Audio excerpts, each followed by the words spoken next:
Hey, my festive cats and kittens, it's Erica. Welcome to my studio. Welcome to Creepmas. So I am making a creepy tumbler for Christmas, and I'm starting out with a 20-ounce skinny tumbler that has had a very thin layer of epoxy and white holographic glitter all over it. I did not record that part, but that is how I did it. And you see me now sealing in that glitter, mostly so that it doesn't repel epoxy. Holographic glitter, metallic glitters, things like that can sometimes repel epoxy, so you want to seal. Anytime you're doing it, you want to seal it. And I'm using this amazing stuff called Binding Potion. I'll have that linked.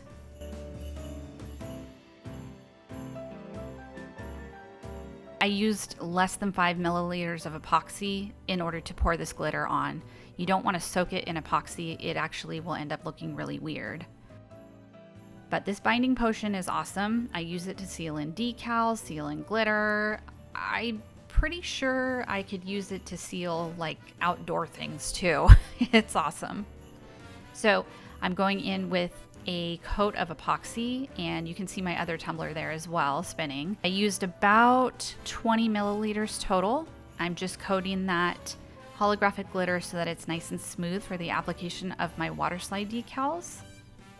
And it only took one coat because I did pat down the glitter after I had poured it onto the tumbler before the epoxy cured.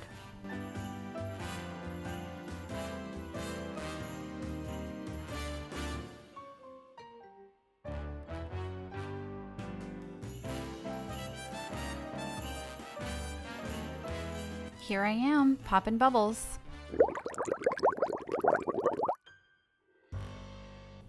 And I am just smoothing it out with the heat gun as well.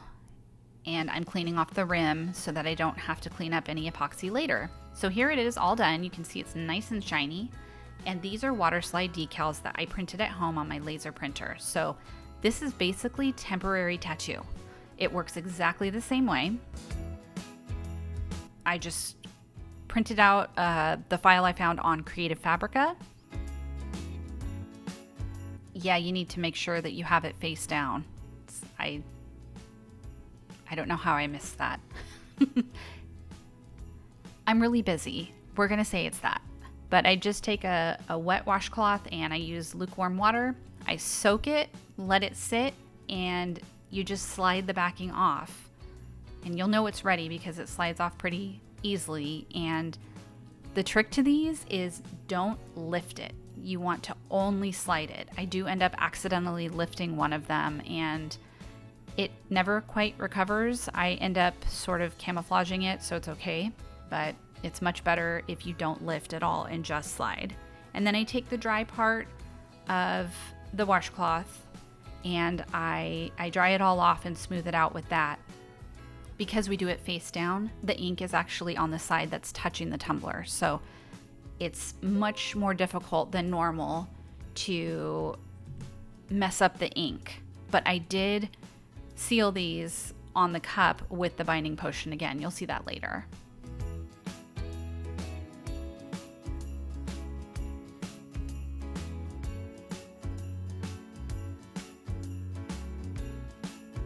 This is a Dragons and Dresses Consortium and Crafty YouTubers United collaboration. I'm honestly shocked I got that all out in one try. Do not forget to watch all the rest of those. These are all very, very cool crafts. So sit back, relax, and watch some fun crafting.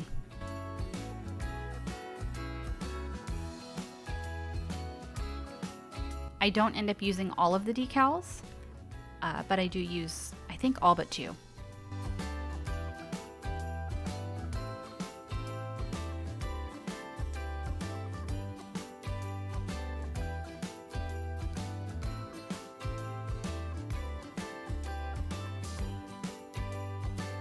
I suppose you could actually use these as temporary tattoos as well. I don't know, it's toner from a laser printer, so maybe you don't want that on your skin. But hey, I can be a guinea pig if you guys want. Happy to do it.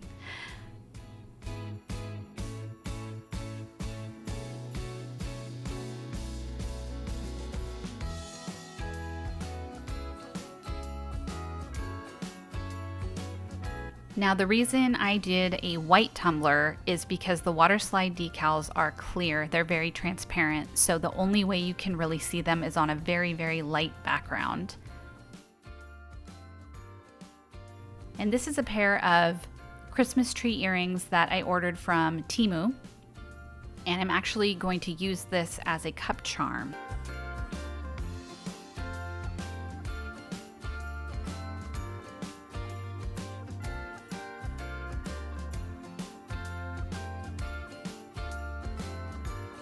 And I'm using my Madam Glam nail pudding gel is what it's called.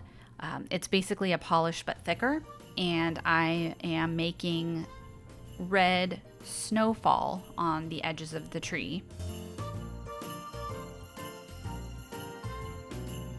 And then I just cover the whole thing with UV resin on the front to make sure I seal everything in. It's hard to see, but the Christmas tree has skulls and bones on it. Very cute, very creepy.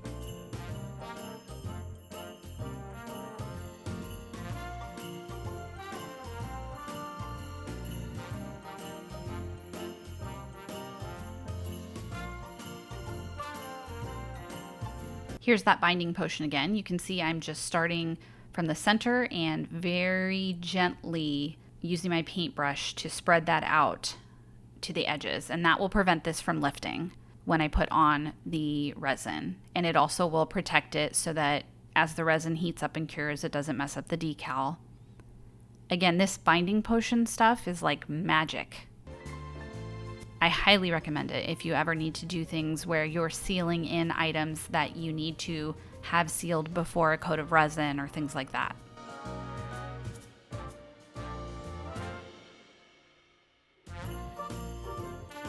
And you can see my other projects there. My Froggy for my latest Froggy Friday video is right up there in the left-hand corner. If you have not watched that video, you definitely should. Very fun.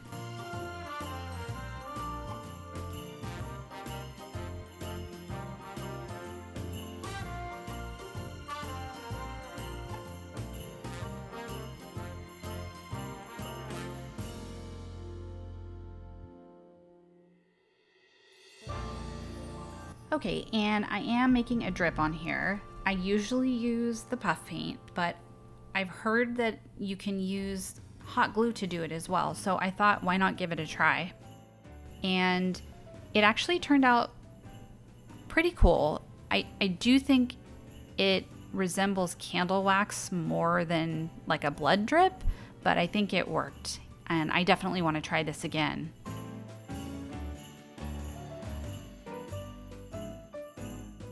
Those little strings, man, they were driving me nuts.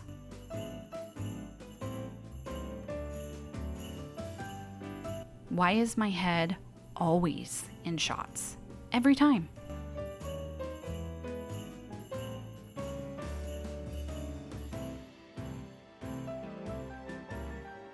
I was super excited to see Creepy Christmas come up as a collaboration. I really, really love creepy stuff, even at Christmas. I have a 12-foot skeleton in my front yard that stays up all year round. His name is Casey Bones. If any of you are deadheads out there and recognize the name from the Dead song, awesome. Casey Jones, you better watch your speed. And we have a Santa suit for him, so I'm really excited to get that done. I'm late decorating, but I'm gonna get there in the end. I'll definitely take a picture once I have that done, and I'll post it on my community tab, so keep an eye out for that.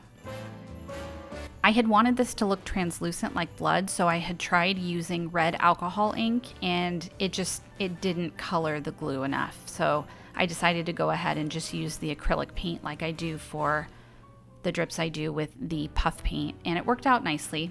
I did have to do a couple of coats, but it looks good.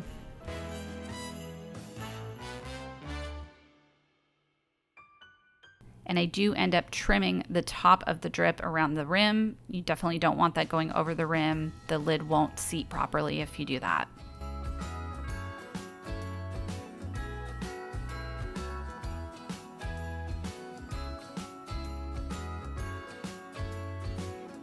And I just want to say thank you to all of my new subscribers and my current subscribers. I'm so grateful. Your support means the world to me, and it's so much fun getting to share my crafts with you guys. I never imagined anybody would care about any of the stuff I'm doing, much less want to watch videos. So I am delighted every single time I get a new subscriber. So thank you, thank you.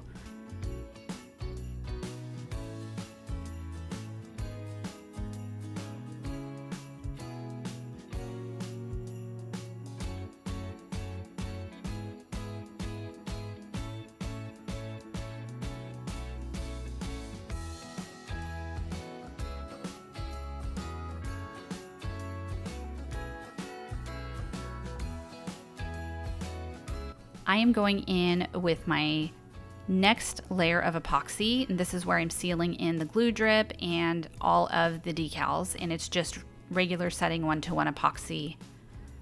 I'm using Mr. Nola's glass coat for this, and it does take about 6 hours to set, and I do have my heat mat underneath that silicone mat. So Mr. Kitschy had suggested I use red glitter, and I wasn't too sure about it because, again, this is creepy, but he's right, it's creepy Christmas. So I added some to the drip, and I thought that looked cool, but it still doesn't look creepy enough. So I thought I would bring the glitter down to the bottom. So at this point, I just added it to some of the leftover resin, and I'm just sort of wiping it on. I didn't know what I was going to do, so I spent about 16 years messing around with this. Many months later, having to take some of the resin off because there was too much, and then putting some back on, you know, as I do. I wanted it to look kind of streaky, almost like blood streaks, and I do think I achieved that here. All of the fiddling around with this ended up working out in the end because I think it looks really cool.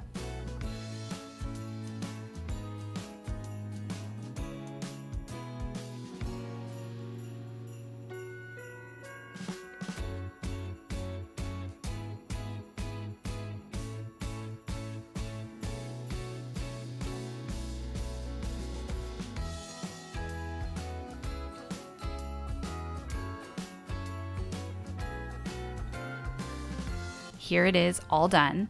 I love this tumbler. I love all things creepy, so making a creepy Christmas tumbler was right up my alley, and I can't wait to make more creepy Christmas things. Please don't forget to watch the other crafting videos.